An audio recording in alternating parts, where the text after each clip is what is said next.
You might be surprised to learn that today's elections are not fully auditable. But is it even possible to conduct a fully auditable election without violating ballot secrecy? And what would that even look like? My name is Anders Johnson. I'm a retired engineer and a recipient of the Arthur Mauger Engineering Prize, and I'm going to show you an example of how that can be accomplished. So what does fully auditable mean? Aren't elections already fully auditable? The voter rolls are auditable. In some states, the voter can even check whether or not she is in the voter rolls. The ballots in custody can be recounted. The ballot count can be checked against the voter roll size. But it is impossible to verify that the ballots in custody are exactly the ballots that were voted. You have to trust election officials to safeguard the physical chain of custody. Election officials are mostly trustworthy, but sometimes people on the losing side don't trust them.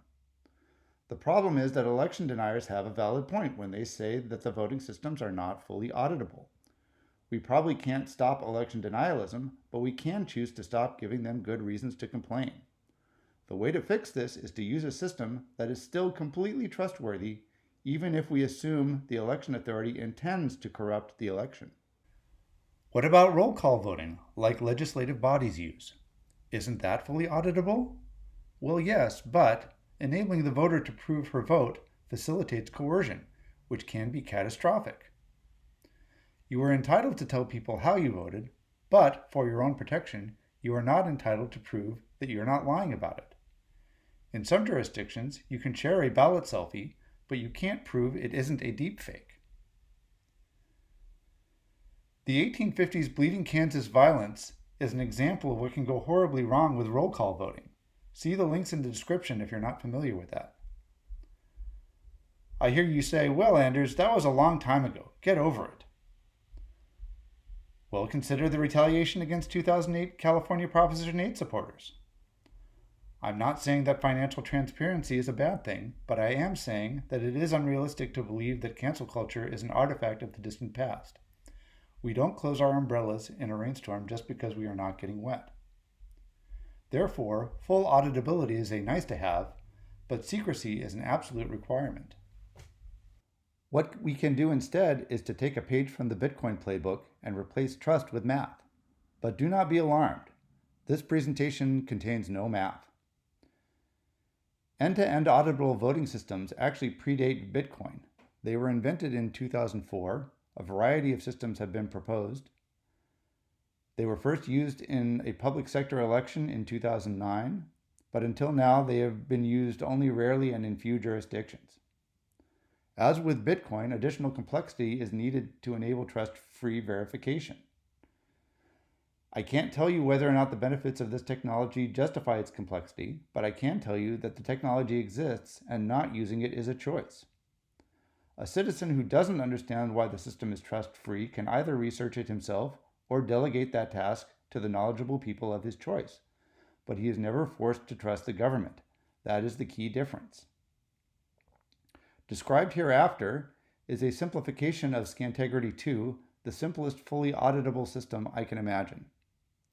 Keep in mind that there are other fully auditable voting systems, but they all share similar characteristics, and I doubt that there will ever be one that is much simpler than the one I'm going to show you. Okay, so buckle up. Here we go. The key feature of this system is the Scantegrity II Ballot, which is an optical scan ballot that was invented by David Chaum in 2008. Each ballot is marked with a unique serial number. Each voting option oval contains a random confirmation code printed in invisible ink. The confirmation code for a given option is different for each ballot. The voter makes a selection by revealing the invisible ink in the corresponding oval with a special developer pen. Confirmation codes can be handwritten by the voter on a tear-off receipt with the same serial number as the ballot, which the voter takes home. After the election authority scans the ballot, the confirmation codes are published on its website along with a digital signature to ensure authenticity. The voter can compare her confirmation codes to the codes on the website. Discrepancies should be reported to party representatives. Voter knowledge of a valid confirmation code is strong evidence that the corresponding selection was actually voted. The error rate, hopefully zero, can be estimated accurately via statistics, even if only a small fraction of voters actually verify their confirmation codes. 1% of voters checking is typically sufficient, but it depends upon the number of voters and the margin of victory, and we're not doing math today. Remember, once the voter relinquishes the ballot, she cannot ever use her confirmation code to prove to herself or to anyone else how she voted. Many people get hung up on this point because it seems like a drawback, but in fact it is a requirement. Voter foreknowledge of the confirmation code proves that the ballot was recorded as marked without revealing how it was marked. But how will auditors know whether confirmation codes are valid, and if so, what selections they represent? Each ballot has all of its invisible codes committed before the election, one commitment per ballot. A commitment is like a letter in a locked safe that the election authority gives to you.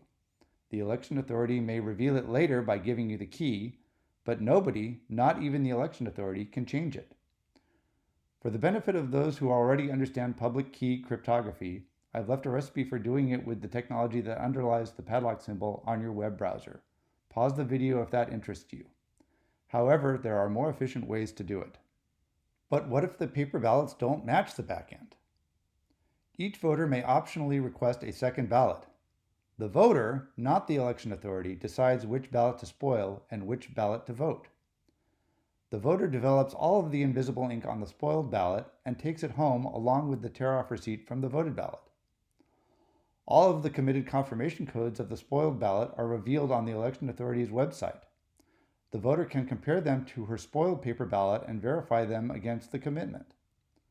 Barring discrepancies, this constitutes a zero-knowledge proof that all of the paper ballots match the cryptographic back-end. Why? Because if the election authority hands out more than a couple of misprinted ballots, then it's unlikely that none of them will be verified by a voter. Even if the election authority knows which ballots are misprinted, if it issues a ballot to a voter, then it cannot prevent the voter from verifying that ballot. As with verifying confirmation codes, not many voters need to spoil a ballot in order to accurately estimate how often ballots are misprinted. For more information about zero-knowledge proofs, see the link in the description. How then do we audit the election? Each political party appoints an auditor who is entrusted with protecting the interests of its own candidates and maintaining ballot secrecy. The entire back-end is revealed to every auditor. Confirmation codes that match the website can be recounted directly from the back-end, with or without examining the paper ballots. Examining the paper ballots only helps to detect misprints and incorrect confirmation codes not discovered by voters. If the voter's confirmation code is valid but doesn't match the website, then paper fiber analysis vis-a-vis the tear-off receipt verifies whether the paper ballot in custody was the actual voted ballot. If it is, then we assume the voter's valid but mismatching code was just a lucky guess. If you're like most people, you are probably still skeptical that the system I've just described solves anything. To really understand how it works, I find it useful to assume that the election authority is malicious and to think about what would have to happen for cheating not to be detected by an audit. I believe that if you reflect on it, you will agree with the following. In order for the election authority to switch a vote and still survive a complete audit of both the back-end and the paper ballots, in addition to swapping a fraudulently cast ballot for the voter's genuine ballot without being detected as it would with the current system, it would also have to either A, know before publishing the confirmation codes that the voter will never check her confirmation codes. This, incidentally, is a real problem. You have to be vigilant about discouraging people from throwing their receipt away in the trash can in front of the polling place. Or B, know before issuing the ballot that the voter will not spoil it, in which case it can give her a specially prepared vote-swapping ballot with the same serial number as the fraudulently cast ballot. Otherwise, there will be definitive proof of error before the audit is complete. But we can take this a step further. What if even the multi-partisan auditors aren't trustworthy? It is a perfectly valid concern that party representatives might leak secret voter information to party enforcers. But if this is your only remaining reservation, then I think you're already on my bandwagon and you just don't know it yet. We can use a more sophisticated back-end called a switchboard that breaks each ballot down into many commitments.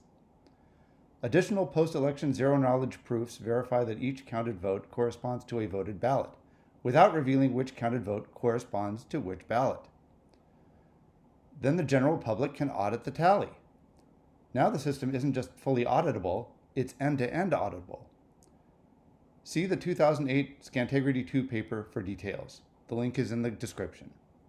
I can make a separate presentation on the switchboard if that's of interest to people. Assuming I'm right about this, why is it valuable? Hitchens' razor states, what can be asserted without evidence can also be dismissed without evidence. With traditional systems, both the loser's fraud claims and the winner's integrity claims are typically unfalsifiable, resulting in a stalemate in which the winners simply impose their version of truth on the losers, who then become aggrieved. Only a system that reliably produces irrefutable proof of error, should occur with sufficient frequency to affect the outcome, can rightly inspire confidence in the result if such proof is absent. To the winners of close elections, that's Republicans in 2000 and Democrats in 2020, the other side is saying that elections aren't fully auditable. If you are willing to accept the complexity of end-to-end auditable systems, then you can take that argument away from them. To the losers of close elections, the other side is saying that you will only accept a system that guarantees you to win. If you are willing to accept the complexity of end-to-end auditable systems, then you can take that argument away from them. So what do you think? Are fully auditable voting systems worthwhile? Is there a better way to explain them? Like and share if you found this useful. Check the links in the description for more information. Leave a comment, or you can tweet at me @SteelesDad. I only ask that you keep your comments nonpartisan. Thank you for watching, and have yourself a great day.